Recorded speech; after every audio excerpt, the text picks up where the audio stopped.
Out of all the status effects in Xenoblade Chronicles, there are 3 in specific that you'll be using the most, and are almost essential to playing the game. Those status effects are Break, Topple, and Daze, and they must be inflicted in that order. Break has no effects beyond making the enemy susceptible to Topple, but considering how important Topple is, it's much more useful than it sounds. If the enemy resists Break, which is actually pretty common against bosses, unique monsters, and pretty much everything late game, that means that Break has to be inflicted in a chain attack. But if it's immune to Break, there's nothing you can do about it, unless you have a move that skips over Break and goes straight to Topple, like Final Cross or Spear Break and Starlight Kick. Arts that inflict Break are represented by the color pink. Topple's main use is that it knocks the enemy down and renders the enemy inactive for 3 seconds, though for certain enemies it can last for about a second longer or shorter. However, Topple also makes it impossible for attacks to miss the enemy. It increases the damage of critical hits, it extends the time until visions come true, and it makes the enemy susceptible to Daze. Arts that inflict Topple are represented by the color green. Daze is really just Topple 2.0. It does everything that Topple does, for instance it stuns the enemy for another 2 seconds, but it also does more. The Daze exclusive effects are that it removes auras, no aggro will be generated no matter how much you attack the enemy, and unlike Topple that just delays visions, Daze outright shatters the vision tag, meaning said future will not happen. Arts that inflict Daze are represented by the color yellow. Of course, as aforementioned, the main use of Topple and Daze are stunning the enemy. When combining Topple and Daze, the enemy will only be stunned for about 5 seconds, which isn't too long. However, there's a secret method to extending the length of Topple and Daze to copious amounts called Topple Locking, and that is what I'm talking about today. Topple Locking is a method that, in the best case scenario, can keep the enemy stuck in the stun from Topple or Daze for the entire battle. And if things don't go perfectly and the enemy is able to regain control again, you can at least keep the enemy stunned for a very long time, and then try Topple Locking them again once you've regained the ability to. I say this because a lot of it going well depends on RNG and the AI, unfortunately. You would need to achieve multiple extra attacks in a chain attack, and you would need to depend on your AI-controlled partners to do certain things for the perfect result. And the AI isn't exactly the best all the time. However, said RNG and AI can be manipulated to an extent to increase your chance of things going well, and if they don't, there are other options to make the Topple Lock still work, despite if something goes amiss. Anyways, Topple Locking is an excellent method to dealing with enemies that are giving you trouble, for example the super bosses. However, the super bosses are immune to Daze and have a decreased Topple time, so it is a bit more difficult to pull off against them, but with the right setup, it can be done. Now, before I get into how to Topple Lock, I feel I should state a few reasons why Topple Locking isn't always the best option you want to go for. The most prominent reason is Topple spikes. Can I just vent about how these are the bane of my existence? Not only are spike effects the most annoying things in Xenoblade Chronicles, not only are Topple spikes generally the most fatal type of spike, not only are you stuck with taking like 2,000 damage every few seconds for the whole battle if you do Topple Lock an enemy with it, but the worst part is that you have no way of knowing if the enemy has a Topple spike until after you topple it. This goes for all spike effects, but I think it's the most annoying with Topple spikes, as you could just be having a normal battle against a seemingly normal enemy, and then suddenly you topple it and boom, you start dying extremely quickly and there was no way of knowing that would happen. Now I know I said Topple Locking is a good strategy for dealing with the super bosses, but trust me, do not Topple Lock the Blizzard Bogonon, because you will die! It isn't even a question. You have been warned. Hopefully in Xenoblade Chronicles X, they'll have some way of marking enemies that have spike effects. But I digress. Aside from that, Topple Locking can make the game way too easy, or repetitive, so it might not be quite as enjoyable if the strategy is always implemented. To avoid this, it should really only be used against enemies you are having a lot of trouble against, but even then there are plenty of people who say that it's a pretty cheap way and lame way of dealing with them. But with all that in mind, let's get into how to do it.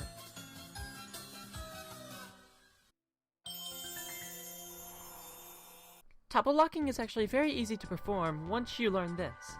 Topple and Daze effects stack. So if I try to topple an already toppled enemy, it adds another 3 seconds to the counter of how long they were stunned.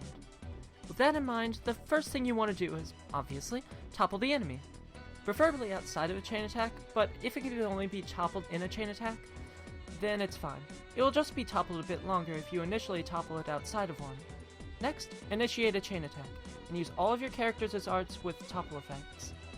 Now once you get through all of your characters, if you get any extra attacks, use arts with daze effects. If you're lucky enough to still be getting extra attacks after the second cycle, then use the rest on arts with any kind of bonus effects, because that will refill the chain attack gauge even more. When the chain attack ends, since arts used in chain attacks don't affect their usage outside of chain attacks, and vice versa, use all of the available topple arts, daze arts, and arts with extra effects until the chain attack gauge is full again. Once it's full, which shouldn't take long at all if everything goes well, initiate a chain attack again and repeat the process. And that's it! However, as I mentioned earlier, there are many factors that can go wrong. For one, if you use your arts outside of chain attacks too often, then you might not have any arts available at one point, and that may cause the topple to have an early end. This can easily be avoided by spreading out the usage of your arts outside of chain attacks, and also leveling up your arts enough to where they won't have much cooldown. Secondly, the AI can be very fickle and won't use their topple and daze arts outside of chain attacks. Most of the time they will, but occasionally the AI will just decide to no. Also, getting extra attacks in chain attacks is based on random chance. And while the percentage of said chance can be increased by raising your character's affinity with each other and their tension in battle, it's still just a chance. And if you're really unlucky, like me sometimes, you can get absolutely no extra attacks despite having max affinity among everybody and max tension for everybody. Luckily, both of those issues can be worked around. If you're quick enough, you can likely get another chain attack going before the enemy gets back up, despite whether or not you get extra attacks or if the AI had its morning coffee. And to be safe, you can equip Topple Plus and Daze Plus gems on your characters in order to keep them stunned for even longer. The best characters for Topple Locking are those that have at least one Topple art and one Daze art. So in my opinion, the optimal party would be Shulk, as he has Monado Cyclone and Shaker Edge, Rhine, as he has Wild Down and Shield Bash, and Seven, who has Final Cross, which is the best topple in the game, and Cross Impact. Dunban is very good for it as well, as he actually has 2 topple arts and a Daze art. However, I don't include him with the others because Thunder is kind of unwieldy, and Demon Slayer can only topple in battles with multiple enemies, making it sort of hard to use. So Steel Strike is his only reliable move that can do either. I'd say the worst ones for topple locking are Melia, Ricky, and worst of all, Charlotte. Melia only has 1 topple art and no Daze arts, and while the Spirit Break and Starlight Kick combo is amazing as a topple, it's not the best for topple locking, as it's a bit difficult to use in chain attacks due to the nature of having to use 2 arts for it to topple. Ricky only has a topple art, but it topples only on random chance.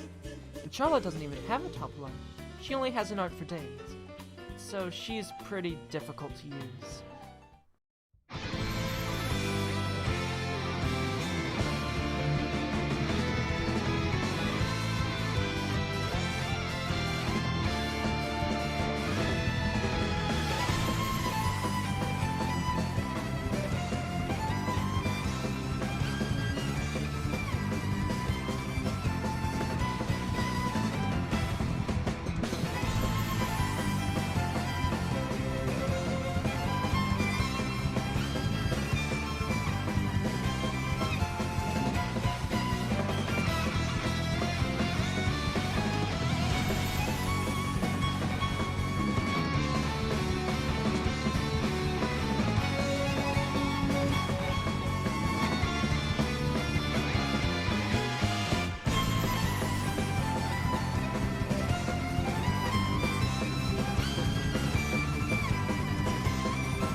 And that's all there really is to know about Topple Locking, or at least within my realm of knowledge.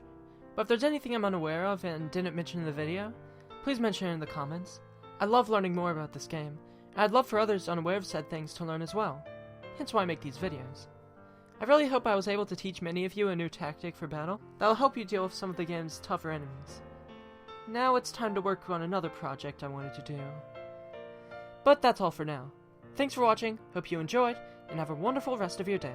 Adios!